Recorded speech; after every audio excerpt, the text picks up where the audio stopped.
इस्लाम में भीख मांगने का पेशा नहीं है। भीख मांगने को अपना मुस्तकिल पेशा बना लेना ये बिल्कुल नाजायज़ है, हराम है और गुनाह कबीरा है। जबकि मौजूदा ज़माने में 95% से ज़्यादा भिखारी हमारे मुआशरे में पेशावर भिखारी हैं। ये जितने भी रक्शे में बच्चों को बैठाकर, औरतों को बैठाकर या माजूर किस्म के लोगों को बैठाकर मांग रहे हैं, याद रहे ये 100 के 100% पेशावर भिखारी हैं और इनको देना भी बिल्कुल हराम है।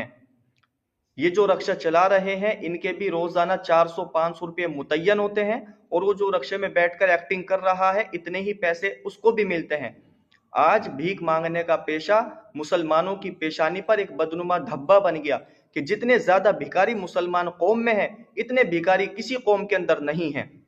कितने बच्चे भीख मांग रहे हैं, कितनी वो बेशरम और बेगैरत औरतें जो बुर्का ओढ़ ओढ़ कर गलियों में और सड़कों पर बैठी हैं और गैरों के आगे हाथ फैलाकर मुसलमान कौम की बदनामी का जरिया बन रही है। याद रहे, इस कौम की औरतों को और बच्चों को भिखारी बनाने में हम देने वालों का बराबर का किरदार है। हमने एक एक दो दो रुपया देकर इस कौम के बच्चों को भिखारी बना दिया कि जो उम्र उनकी मदरसा में या स्कूल में जाने की थी उस उम्र में वो भीख मांग रहे हैं रक्शे में बैठकर, ये रक्शा चलाकर। याद रखिए, ऐसे पेशावर भिखारियों को देना बिल्कुल हराम है और लेने और देने वाले ये दोनों गुनहगार होंगे।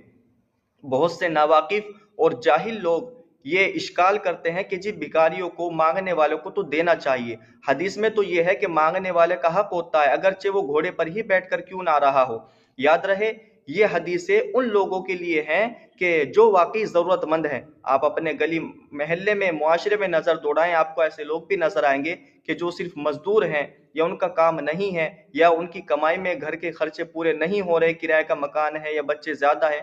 तो ये हदीसें ऐसे लोगों के बारे में है जो वाकई मुस्तहिक है। लेकिन जिन लोगों ने भीख मांगने को अपना मुस्तकिल पेशा बना लिया, जिनका मैंने पीछे जिक्र किया, ये हदीसें ऐसे लोगों के बारे में हरगिज हरगिज नहीं है, बल्कि इन पेशावर भिखारियों के बारे में तो वो वाली हदीसें हैं कि जिनमें इनके बारे में वईद आई है। मसलन एक हदीस में आपने फरमाया कि ऐसे पेशावर भिखारियों के चेहरे पर कयामत के दिन गोश्त नहीं होगा बल्कि सिर्फ हड्डियां रह जाएंगी।